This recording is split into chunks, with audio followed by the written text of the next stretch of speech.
नमस्कार। जय श्री कृष्ण। श्री बिहारी जी की बैठक में आपका स्वागत है। मैं हूं शैलेंद्र कुमार भारद्वाज। हमारी ये चैनल एक आध्यात्मिक चैनल है जो भगवान श्री कृष्ण की भक्ति को समर्पित है। हमें आशा है कि भगवान श्री कृष्ण की भक्ति की बारीकियों को समझते हुए आप भी अपने आप को भगवान श्री कृष्ण की श्री चरणों में समर्पित करेंगे। मेरा एक बहुत अच्छा अनुभव है भगवान जी के साथ, और वही सब अनुभव मैं वीडियो इस यूट्यूब चैनल के माध्यम से आप लोगों को पास ऑन कर रहा हूं। आगे बढ़ते हैं। नमस्कार फिर अगेन। जय श्री कृष्ण। प्रभु जी कहते हैं कि तुम्हारे पास सिर्फ दो विकल्प हैं, एक मैं और एक मेरी माया। तुम्हारा जन्म भी इस माया के प्रभाव से हुआ है। तुम रह भी माया में रहे हो और माया में ही बह रहे हो। माया में रहने के लिए तुम्हें कुछ खास नहीं करना है। तुम जो अपने कर्म कर रहे हो उसके हिसाब से माया तुम्हें अपना गुण दोष दिखाती हुई चलाती रहती है। लेकिन मेरे पास आने के लिए तुम्हें प्रयत्न करना पड़ेगा, प्रयत्नशील रहना पड़ेगा। भले ही मैं तुम्हारे अंदर बसता हूं, लेकिन अगर तुम्हें मेरे पास पहुंचना है, मेरी खोज करनी है, मुझे पाना है, तो तुमको प्रयत्न करना होगा। मेरी तरफ उन्मुख होना पड़ेगा, मेरी तरफ चलना पड़ेगा, तभी तुम मेरे तक पहुंचोगे।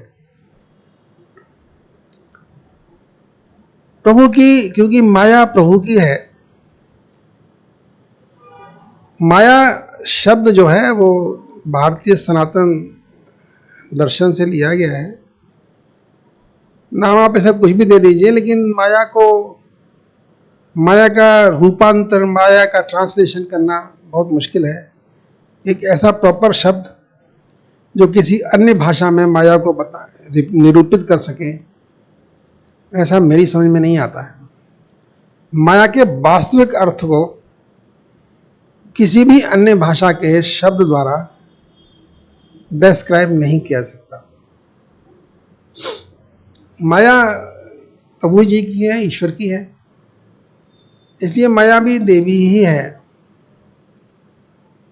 माया के अंदर बहुत ही लुभावने सुनहरे आकर्षण हैं। अगर ये सब आकर्षण ना होते तो एक माया में रहने वाला कोई प्राणी जीवित ना रह पाता। माया बहुत ही आनंदमयी भी है, माँ है, इसलिए माया कोई बुरी चीज तो है नहीं, प्रभु की है, इसलिए आदर करने योग्य है। तो लेकिन माया की एक जो विशेषता है, माया ऊर्जा है, एनर्जी के रूप में प्रभावमान है। भगवान स्टेशनरी हैं, प्रवाहमान नहीं है, लेकिन माया प्रवाहमान है। माया बह रही है, चल रही है, जैसे नदी बहती है, क्योंकि वो ऊर्जा है। ऊर्जा एक जगह स्थिर तो होती नहीं। ऊर्जा का काम ही चलाना है, चलायमान है। ऊर्जा को हम लोग, वैज्ञानिक लोग, एक साइक्लिक मोशन में रिप्रेजेंट करते हैं। Simple harmonic motion. Simple harmonic motion means कभी इधर जाती है, कभी एक तरफ जाती है, कभी दूसरी तरफ जाती है। हर ऊर्जा का यही प्रकार है। ऊर्जा हमेशा सर्कुलर मोशन में रहती है, इसका कोई लीनियर मोशन नहीं है। ऐसा नहीं है कि बढ़ती जाए बढ़ती जाए बढ़ती जाए। तो जो माया रूपी ऊर्जा है, जो ईश्वर की माया रूपी ऊर्जा है, वो हमेशा चलायमान रहती है। इसकी पहचान ऐसे कर सकते हैं कि रात आती है फिर दिन आता है, रात आती है फिर दिन आता है, रिपीटेशन होता है। माया में एक बात को फिर दोहराया जाता है, एक पार्टिकुलर अवधि के बाद वो बात फिर दोबारा रिपीट होती है।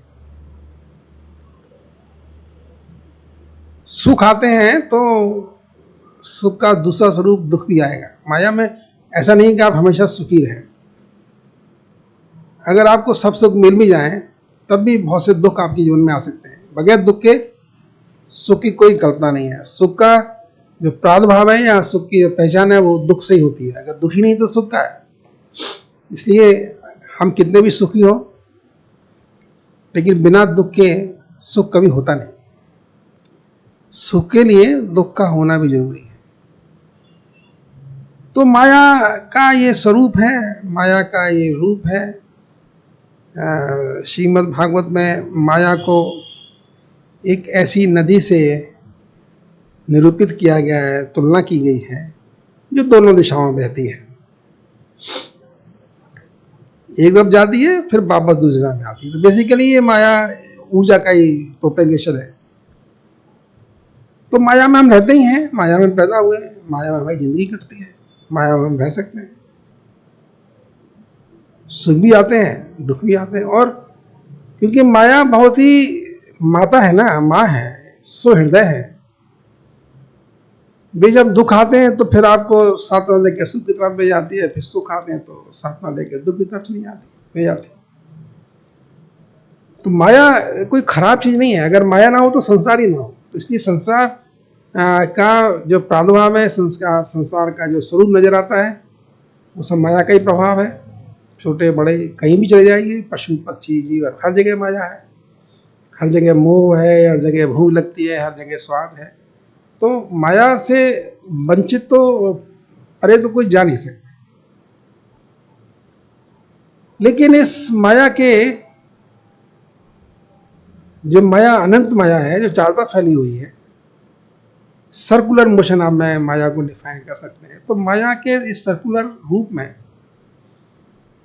सर्कुलर रूप का मतलब सिर्फ इतना ही है कि एक कोई आदमी जब सर्कुलर मोशन में होता है, एक पॉइंट से चलता है, चलता चलता फिर वापस उसी पॉइंट पर आ जाता है। पृथ्वी है, पृथ्वी खुद सर्कुलर मोशन में है, जाती है तो रात के बाद फिर 1 घंटे 24 घंटे बाद अपनी परिक्रमा पूरी करती है। तो जब पृथ्वी खुद ही माया वशीभूत है, पृथ्वी खुद ही माया में चल रही है, तो पृथ्वी पर रहने वाले हम बाशिंदे और हम प्राणी कैसे माया से अलग हो सकते हैं? पृथ्वी का नाम ही माया है, क्योंकि माया में फंसा रखा, माया है, वो खुद घूम रही है। तो सब कुछ माया है, जो किसी एक निश्चित अवधि के बाद अपने मोशन को, अपने स्वरूप को दोबारा शुरू प्रारंभ करती है, तो वो माया है। हर रात जब हम सो जाते हैं तो वो भी माया है, फिर सुबह उठते हैं फिर वही दैनिक चर्या शुरू हो जाती है। तो ये माया का स्वरूप है। माया सर्कुलर है, माया हर जगह प्रभावी है, हर जगह चली हुई है, हर जगह चल रही है। माया से कोई भी कह ले, लेकिन माया से तो कोई रुक नहीं सकता। माया के प्रभाव को कोई खत्म करने की, कष्ट इससे बचने की ताकत तो किसी के पास नहीं है। तो माया में तो हमें रहना ही है। अब हमारे पास ताकत क्या है? हम फिर क्या करें? ऐसे ही चलती रहे जिंदगी, जन्म लें फिर मर जाएं, फिर जन्म लें फिर मर जाएं, यही तो है। सभी पैदा होते हैं, सभी खत्म समाप्त हो जाते हैं, मृत्यु को प्राप्त करते हैं। यही जीवन और मरण का सिस्टम है, चलता रहता है। तो फिर ऐसे चलना है क्या? क्या हम ऐसे ही चलते रहेंगे? कभी सुख भोगेंगे, कभी दुख भोगेंगे, फिर बच्चे बनेंगे, फिर जवानी होगी, फिर बुढ़ापा आएगा, फिर मृत्यु को प्राप्त हो जाएंगे। और फिर क्योंकि सभी प्राणी इस पृथ्वी में बसते हैं, तो फिर हमें पता नहीं हम कौन सी तरह के रूप में आएंगे, किस शरीर में आएंगे, हमारे शरीर का आकार प्रकार क्या होगा, तो हमको पता नहीं चलता। तो ये सब एक प्राकृतिक नियम है, प्रकृति के अधीन है, और हम सब इसमें बंधे हुए हैं। सब ऐसे ही घूमेंगे, पृथ्वी घूम रही तो हम भी घूमेंगे, हमारे पास कोई उपाय नहीं। लेकिन एक उपाय है जो प्रभु ने कहा था कि मैं और मेरी माया। इसका तात्पर्य है कि अगर हम माया से बचना चाहते हैं तो हमें प्रभु की ओर तो मुड़ना ही होगा, प्रभु को की ओर उन्मुख होना पड़ेगा, प्रभु की तरफ जाने के लिए प्रयासरत होना होगा। कोई उपाय नहीं, कोई उपाय नहीं। माया रूपी सुख और दुख से, जीवन और मरण से, और संसारिक बंधनों से कोई प्राणी निकल नहीं सकता, बच नहीं सकता, सिवाय एक अवस्था के, जब वो प्रभु की ओर उन्मुख हो जाता है, जब उसकी नजर ईश्वर को देखना शुरू करती है, ईश्वर को समझना शुरू करती है, और उसकी गति, उसकी मंथर गति हो, तीव्र गति तो कुछ नहीं होती है इसमें, क्योंकि ये एक्चुअली ये सब वैज्ञानिक तथ्य हैं। इसमें अगर आप इसको माया को पूरी तरह समझना चाहेंगे तो विज्ञान सम्मति है। विज्ञान सम्मत क्या होता है? प्रभु मान लीजिए एक मैग्नेट फोर्स है, एक मान लीजिए, और हम भी एक छोटी मोटी मैग्नेट है, तो हमारी तरफ, हमें और प्रभु में एक फोर्स है, जो आकर्षण है, वो, इसको विज्ञान की भाषा में कहते हैं इनवर्सली प्रोपोर्शनल। मतलब हमारी दूरी जितनी कम हो जाती है उतने ही गुना हम उनकी तरफ खींचते चले जाते हैं। अगर हम भगवान से अभी 2 फीट की दूरी पे हैं, और अगर हम थोड़ा सा और आगे बढ़ गए, उनकी तरफ बढ़ गए, तो 2 दूनी 4 गुना हम उनके पास आ जाएंगे, 4 टाइम्स। तो ये जो भगवान से और हमारी बीच की जो दूरी है, क्योंकि माया तो विशद है, बहुत विशाल है, और हम माया में किसी ना किसी पॉइंट पर उलझे हुए खड़े हैं। एक पॉइंट पर भगवान खड़े हैं, भगवान इस माया के सेंटर में है, माया उनके चारों तरफ विचर रही है। हम कहीं भी हों, लेकिन भगवान रूपी जो सेंटर है, या जो पोल है, एक शिखर है, वो हमें हमेशा दिखाई दे सकता है अगर हम उसको देखना चाहें तो। और जब हम देखना चाहते हैं तो फिर भगवान धीरे धीरे करके हमको अपनी तरफ बुलाने लग जाते हैं। अब ऐसे व्यक्ति, ऐसे महानुभाव, ऐसी दिव्यात्माएं बहुत कम नजर में आएंगी जो भगवान की तरफ देखती भी हैं और भगवान की तरफ जाने की लालसा भी रखती है। अन्यथा आम जन, एक सामान्य प्राणी, माया में ही इतना उलझा है, इतना प्रसन्न और होता रहता है, वो महसूस ही नहीं कर पाता, उसको समझ में ही नहीं आ पाता, वो देख ही नहीं पाता कि हम जा कहाँ रहे हैं, हम कर क्या रहे हैं। फिर जब एक दिन समझ में आता है, जब तुम्हें पता है, वही कहानी आ जाती है कि अब पछताए होते हैं, जब चिड़ियाँ चुग गई खेत, जब अंतकाल समझ पा रहा है, तब आप पहचाने लग रहे हैं कि अरे यार, जिंदगी तो ऐसे ही निकल गई, कुछ कर ही नहीं पाए। हमारा मूल विषय है कि हम जब, जो प्राणी माया के प्रभाव में है, वो अपने आप को माया के स्वामी, माया के सेंटर पॉइंट, प्रभु, हम श्री कृष्ण की बात करते हैं, क्योंकि मैं श्री कृष्ण को ही प्यार करता हूँ उनको ही समझता हूँ। ठीक है, भगवान सभी है, मैं कोई बात नहीं करता, लेकिन जिस तरह आप का चिंतन बहता है, जिसका आप चिंतन करते हैं, वही स्वरूप आपको आपके लिए सुखद है, मुफीद है। मेरे लिए कृष्ण ही मुफीद है, सुखद है, इसलिए मैं कृष्ण की बात करता हूँ। कृष्ण, क्योंकि कृष्ण भगवान ही है, कृष्ण ही इस माया के सेंटर में है, केंद्र बिंदु है। कृष्ण की तरफ पकड़िए, कृष्ण को पकड़िए, तब आप माया से, थोड़ा माया के प्रभाव से बच पाएंगे। आप जरा कल्पना कीजिए, एक सर्कुलर, एक गोलाकार एरिया है कोई भी, उसकी बाउंड्री बिल्कुल गोलाकार है, उसकी एक परिधि भी होती है, आउटर आउटर साइड, और उसका एक सेंटर होता है। अब हम उस सेंटर के और उस परिधि के बीच में कहीं भी स्थित हो सकते हैं। परिधि के पास भी हो सकते हैं और सेंटर के पास भी हो सकते हैं। सेंटर के पास आएंगे तो फिर तो हम मुक्ति और मोक्ष हो ही जाएगा, फिर तो हमारे पास कुछ रहेगा ही नहीं, फिर तो हम माया से कंप्लीटली मुक्त हो ही जाएंगे। लेकिन जब तक हम सेंटर के पास नहीं पहुंच पाते, प्रभु के पास नहीं पहुंच पाते, तब तक हम माया में भटकेंगे, माया को हम रोक नहीं सकते। इसलिए माया का ना बहुत चिंतन करने की आवश्यकता है, ना कोई प्रयत्न करने की आवश्यकता है कि हम माया से मुक्त हो जाए, नहीं, हो ही नहीं पाएंगे। इसलिए कभी माया से मुक्त होने की सोचिए, चेष्टा भी मत करिए, बस चेष्टा करिए तो इस बात की कि हम प्रभु की तरफ उन्मुख हैं, हम जो ईश्वर हैं, जो कृष्ण हैं, उनको देखें, उनका स्मरण करें, और जब हम उनकी तरफ देखेंगे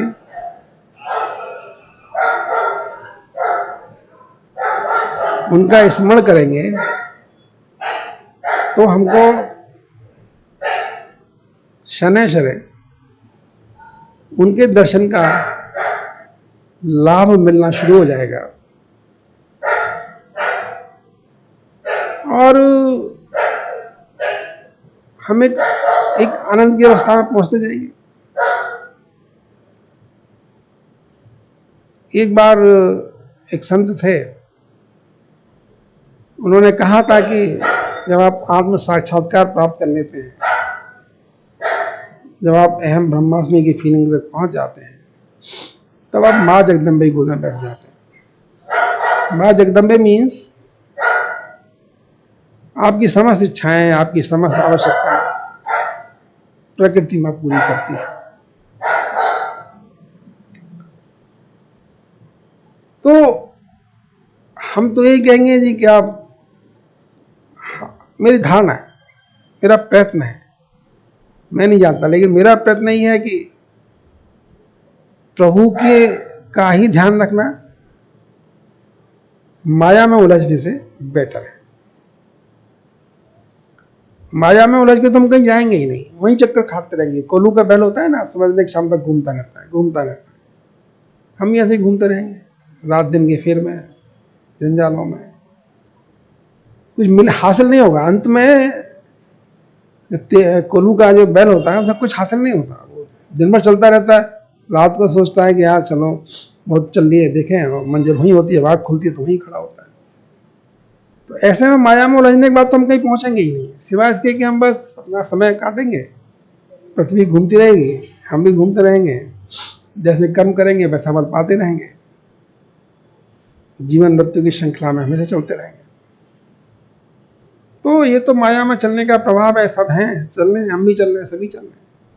लेकिन इस माया के जंजाल में एक है आशा की उम्मीद, रे ऑफ होप, और वो हैं भगवान श्री कृष्ण। वो मायापति हैं, माया के स्वामी हैं, माया से अप्रभावित है, माया उनको प्रभावित नहीं करती। तो अगर हमको माया के प्रभाव से बचना है तो हमको भगवान कृष्ण की शरण में जाना होगा, और जब हम उनकी शरण में जाएंगे, उनकी तरफ प्रस्थान करेंगे, चलना शुरू करेंगे, तो फिर उनकी कृपा दृष्टि हमें स्वतः ही अपनी ओर खींचती ले जाएगी। और वो सच में बहुत दयालु हैं। मैं नहीं जानता लोग क्या सोचते हैं, लेकिन मुझे लगता है कि कृष्ण तो सबको विजिबल है। देखना शुरू तो करिए, कृष्ण को देखिए तो, उनको समझिए तो। अब कभी कभी मैं सोचता हूं कि मैं कृष्ण के बैठा हूं, पहुंच जाता हूं, क्या है, सोचने की बात तो है ना। और मुझे लगता है कि वो भी कितने बेचारे शांत ना बैठे तो क्या करें। सभी तो माया में इतने उलझे हुए हैं, तो किसी को तो देखने की फुर्सत ही नहीं है।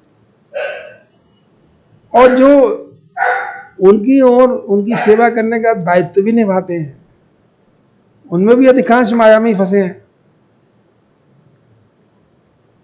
तो मेरी तो निवेदन है, मेरी ये प्रार्थना है कि थोड़ा कृष्ण की तरफ देखिए। उनकी तरफ देखेंगे तो उनकी कृपा का फल प्राप्त होगा। और उनकी कृपा जो स्वरूप है वो शांति और प्रसन्नता है। भगवान जब आपके जीवन में आते हैं तो आपके जीवन में शांति आती है, आपके जीवन में प्रसन्नता आती है। तो जब आपके जीवन में शांति प्राप्त हो, आपको प्रसन्न रहने का हर समय अवसर मिले, आप समस्त तरह के चिंता और भय के प्रकोप से बच पाएं, ईर्ष्या आपको परेशान ना करे, लोभ और लालच आपसे थोड़ा दूरी बना लें, तो समझ लीजिए प्रभु की कृपा आपके पास आ गई है। प्रभु की कृपा आपके इर्द गिर्द छा गई है, क्योंकि प्रभु की कृपा से ही माया के अंग जो हैं वो आपको छोड़ पाते। और कोई तरीका नहीं, कोई तरीका नहीं। इसलिए प्रभु के शरण में चलें। आइए, इस शुभकामना के साथ, इस कामना के साथ हम आपसे आज विदा लेते हैं। फिर मिलेंगे। धन्यवाद।